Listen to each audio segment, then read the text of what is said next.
I'm here today with the legendary Marko Hietala to talk about his upcoming record, Roses from the Deep, out February 7th on Nuclear Blast. First of all, you are a legend, so thank you very much for taking the time to speak with humble me about your Oh, record. okay, thank you. As a guy who's been living in this body for all these years, waking up and sitting first thing in onto a porcelain seat like everybody else, it's pretty good to be a legend. Yeah, but you do it with finesse. When you sit in the porcelain seat, you do it with finesse. So that's why you're a legend. I didn't know that myself, but thank you. uh, let's talk about there's a lot of things to talk about this record, but I want to start All it right. with the one that kind of immediately when I saw the artwork and the name of the album kind of piqued my curiosity. What's the meaning to you behind Roses from the Deep, and then and how does that connect with the artwork on the record?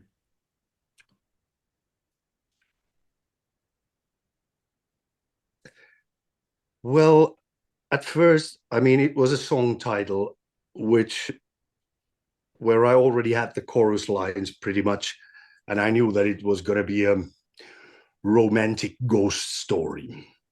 So that's the original meaning of the title. But of course, then when we started to figure out that we got this kind of a combo of songs for the album and what would be nice for an album title, then it gets a different symbolic meaning.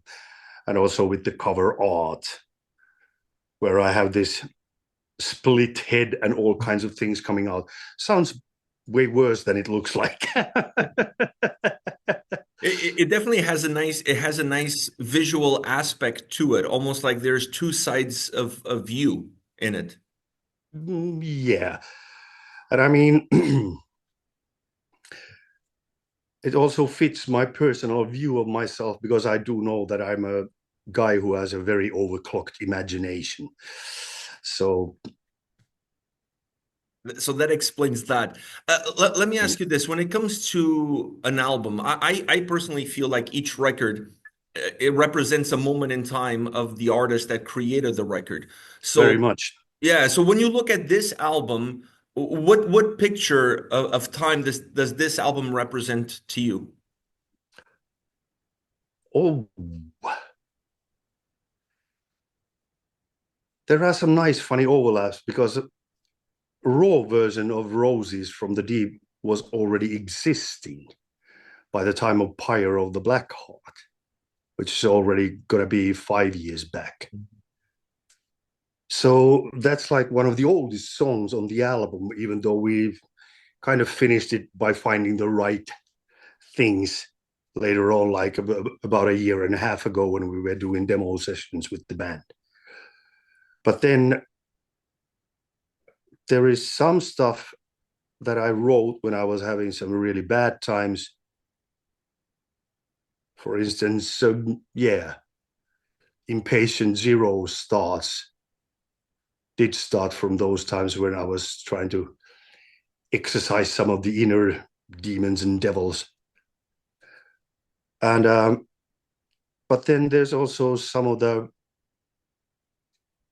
stuff, like for instance, Left on Mars was after started to come as an aftermath of me finding out a lot of things about what was wrong with me and my depression and anxiety problems and getting to solve them.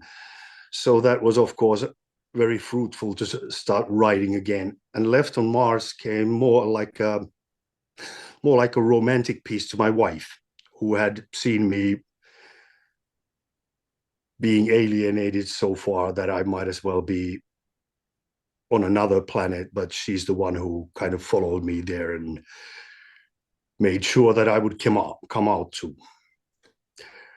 In the end, my guitar player Thomas said that when he heard the demo version, this could be duet. I checked out the lyrics, and yeah, it actually could be. And then at the time, I was also had agreed to do Phantom of the Opera together with Tarja, so already clicked. I do have an idea about who to ask for a duet. I went over then to that festival where we performed that and both of our bands had played and all that, and then also gave her a USB stick if she would be interested in singing this kind of a song, and she was. So quite a lot of things happening, and some of it is like very current decisions, and some are a little bit older. But yeah, then you do get a kind of a cut of the all kinds of states of mind that I was in. So some of it more positive, some of it not. And I tend to write about dark stuff. Like then Frankenstein's wife is total like a splatter comedy. You have stitches and love in your heart at the same time.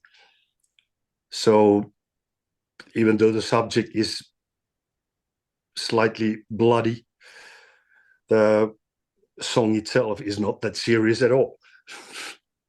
Is this so? I want to go back to Left on Mars, but before that, I want to ask you this: as a songwriter, is it easier to find inspiration in the darkness than it is in the light?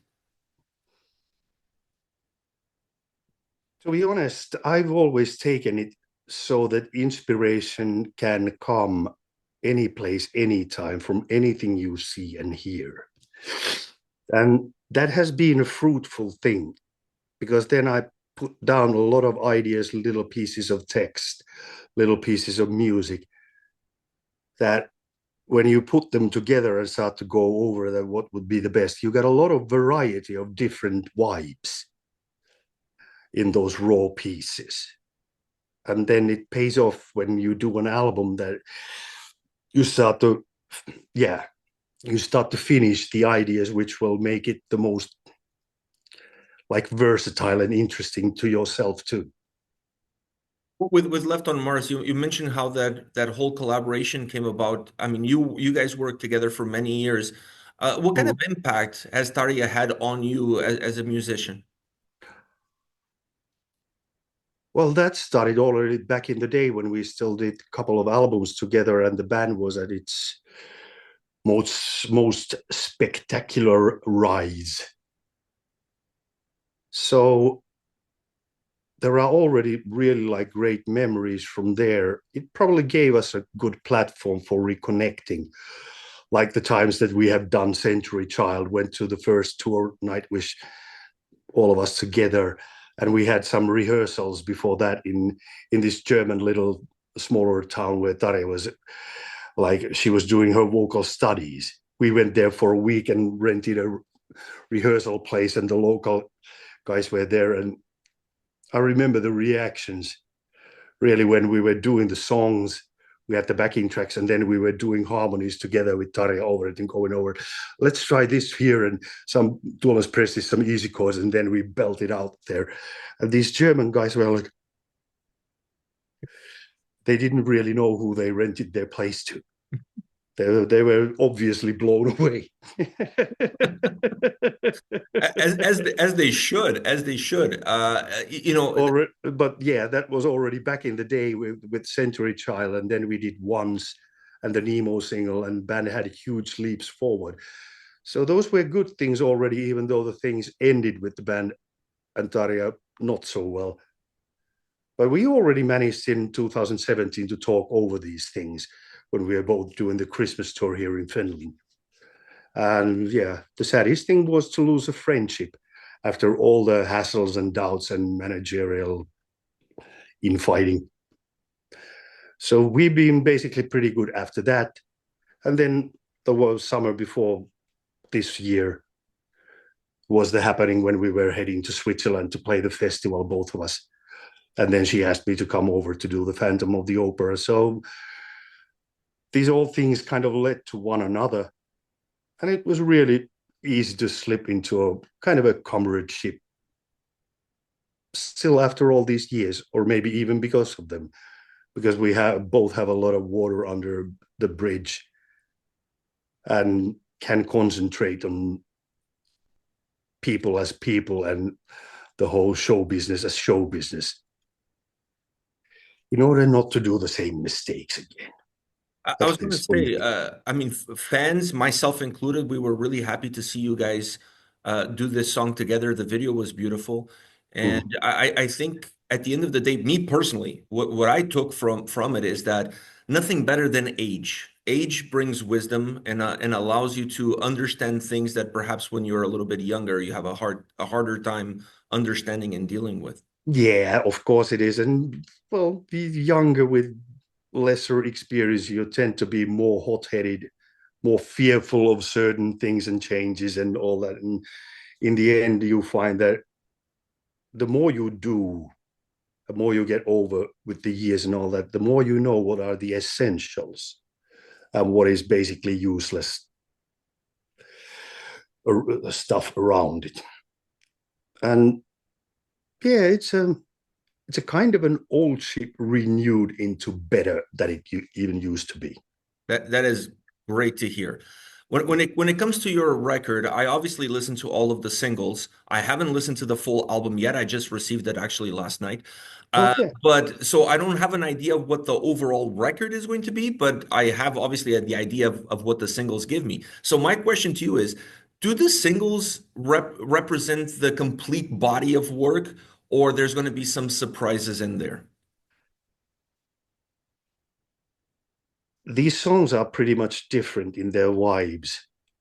So there is a good like a you know preview of things, but I got a very versatile and talented band, and we went all the arrangements over together, and some song stuff that came from the guys that they wrote, and I was like, that's going to end up in the song. And so there is still plenty of variety there that, yeah, I think you'll find some surprises. I was already surprised with the singles because they're all very different from one another. They all have one thing in common though. I find so far all of them have been very rock and roll based. Like when you look at the meat and potatoes of the Yeah, arrangements of the songs of the sound, they're all very rock and roll. They're all different shades of rock and roll, but they're all very rock and roll. that is probably something that is more apparent on the album overall, that the band is more rock. And yeah, and we're kind of an old school player, so we like to find a certain groove and a vibe with the band, and then not necessarily put it on a Pro Tools grid.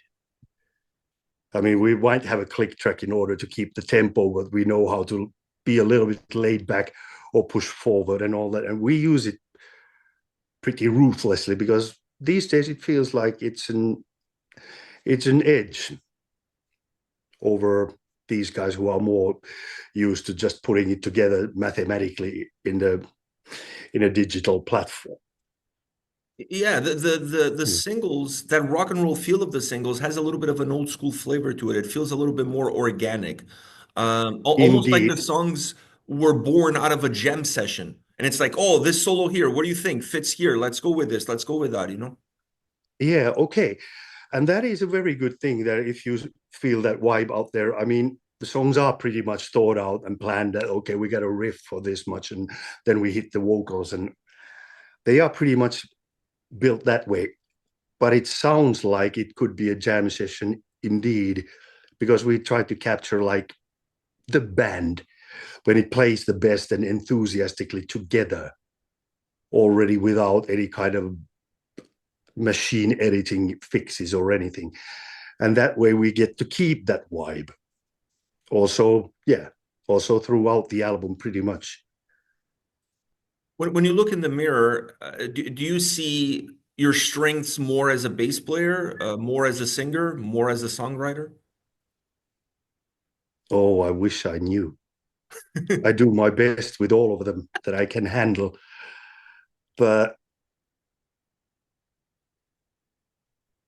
I pretty much know my weak spots in all of them, which I know that if I rehearse, I should be working on those.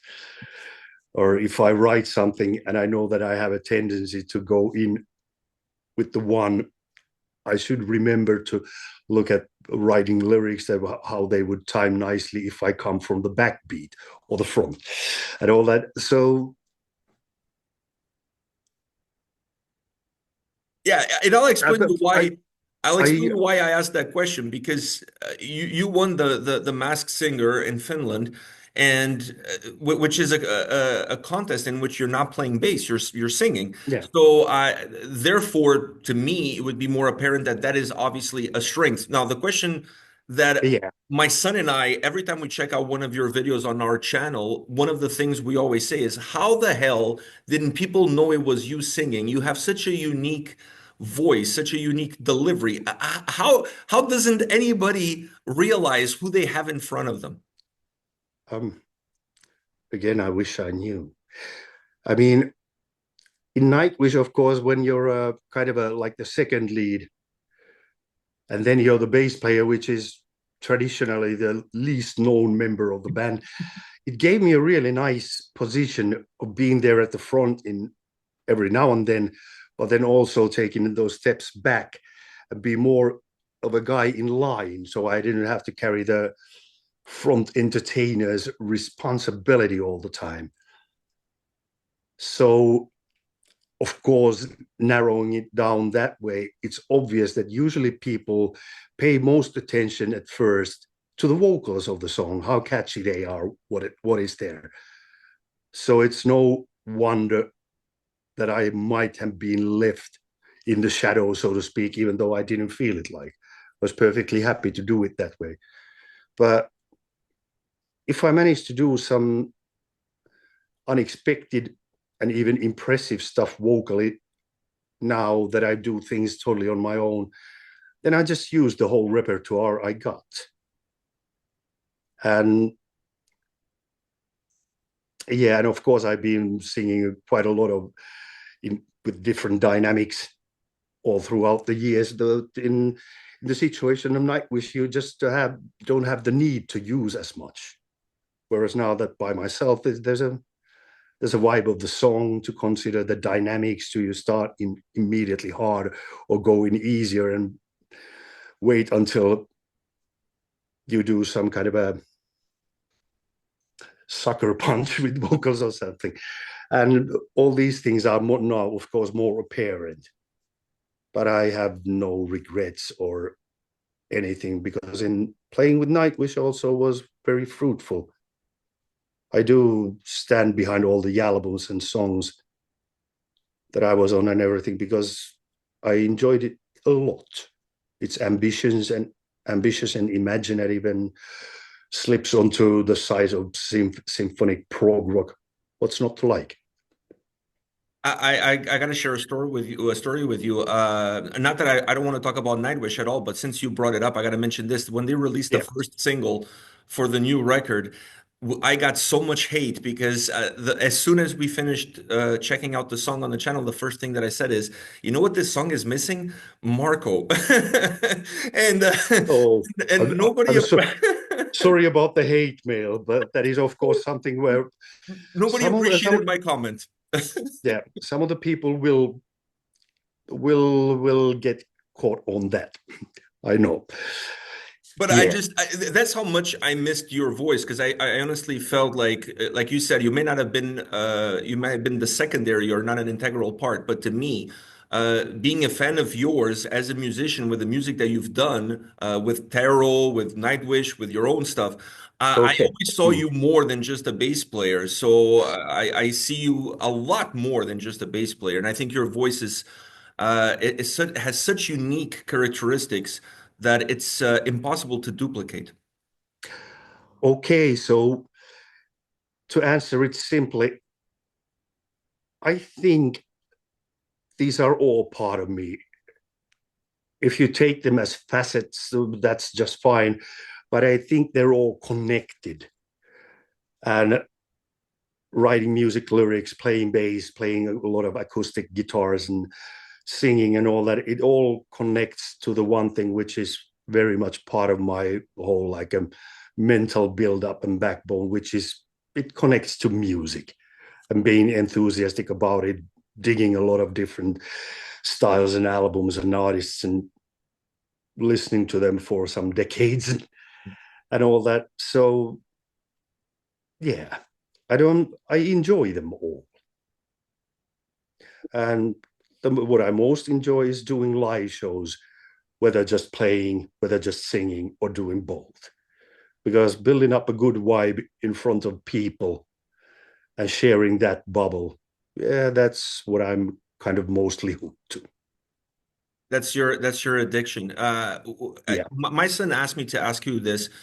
When you released the previous record, he was a huge fan of the Finnish version versus the English one. Okay. Even though neither Good. one of us speaks Finnish, but he felt like it was just so more natural, and he connected with the emotion of the songs Uh-huh. at a different level than the English ones.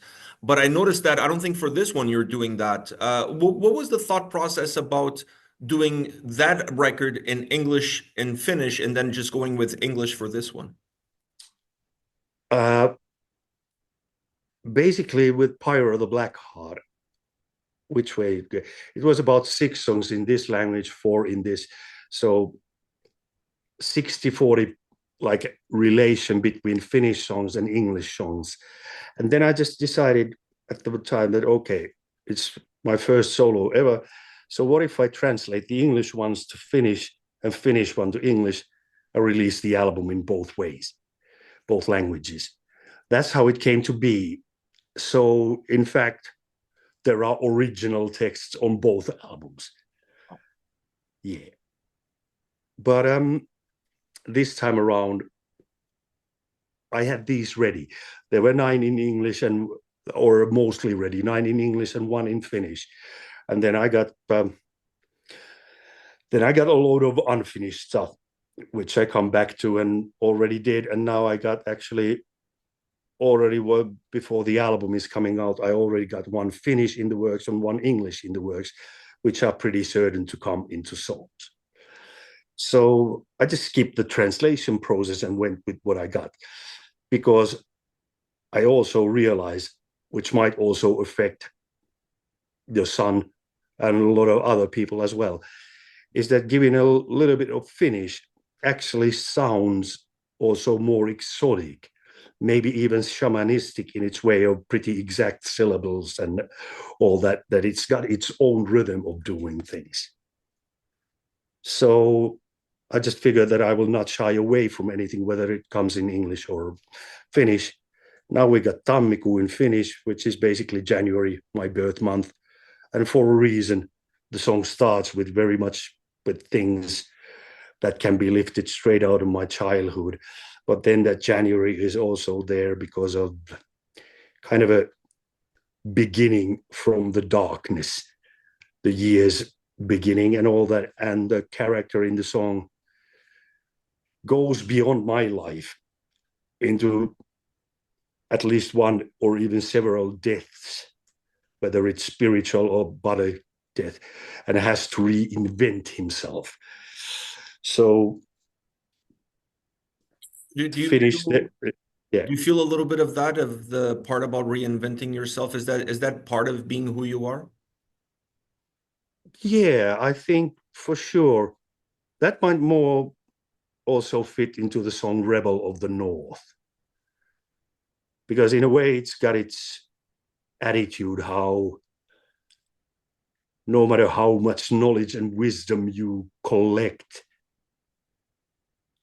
you shouldn't let it make you into an expert of everything, that there is always more to learn. That's one of the undercurrents there in the Rebel of the North. As someone who I feel like you've done everything a musician could aspire to do, do you have anything left? Is there any bucket list item that you're like, before I depart to another dimension, I need to do this at some point in time? Or um, maybe nothing definite, because I also know life is fragile, it is precarious, and it might end by some weird accident or happenstance anytime. I mean, chances are small, but there could be meteorite coming right to entering the atmosphere and it's going to pierce my head soon and all that. So, as a matter of fact, I think that everything I've experienced even through the slow but certain slope into the darkness with depression and anxiety. These are things that I've experienced, and I also managed to overcome. And then it becomes the richer parts of life. You learn a lot from yourself and from the other people, how they deal with you when you're going to shits. So where was I going? I don't know how Maybe I've even. Mars, because you said something that really resonated with me about your wife helping you through that path. Like you felt like you were on another planet. Getting out of that darkness, getting out of that depression that you went through, uh, is it only possible to do that when you have someone by you that can be your cane, that can be the one that holds you? Had you been by yourself, would have you been able to make it through? That's a hard question, because if we go into a total honesty here, to have that wife who showed so easily how much she cares for you and how much she wants you to get better, and then of course having my sons, they are the anchors that kept me to life when I was thinking that it might be easier to just walk onto a thin ice at the fall time, walk there into darkness and disappear. So they certainly helped me to survive. But would I be here without them is something that I really don't know, and I cannot be sure. But I'm certainly grateful. That is some deep words. I'm leaving this last question for you because once again, anytime we check out one of your videos on our channel, there's always a comment about Taro and about a revival of some sorts. Yeah. So I would not be doing anybody any favors if I didn't ask you that question. Do you have Right. any plans? Well, what we have at the moment is that I, of course, got the solo album, or actually is album of a band that carries my name. It's very much a band effort, and that is like my main thing now. But we got together last summer with Taro Boys and did a little bit of a comeback festival round, and it was fun. It was good. Had a really good vibe and energy and everything, and guys have changed, and even though we're stubborn country boys, it's easier to be together. um, so we were figuring that we need to have a sit down where we go over the old recordings and hard disks about demos and all that, and see what we got good. If somebody got like new ideas that would fit the whole thing and all that, and then see if it if it catches fire. And that has happened before, but the time for that thing is probably next summer. Now we get the holidays. After that, I really want to take the January off. And then in February, the album comes out and we start touring with the solo group. So I guess we really need to wait until summer that we're all going to be here at the hometown. It's going to be easier. There's a festival season going on. So you basically do shows at weekends. And I will be doing those.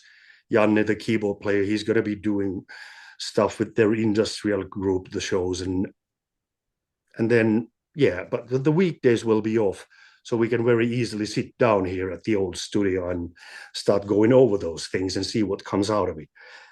And that much I know now. So basically, what you're saying is there is a light at the end of the tunnel. That's what you're. There's definitely some light at the end of the tunnel, and we had good time doing shows, but of course you can't really keep on doing kind of a comeback shows forever. So now we're going to check out if we got material we want to finish. People are going to And be excited. yep. There's a lot of Marco coming everybody's way in 2025.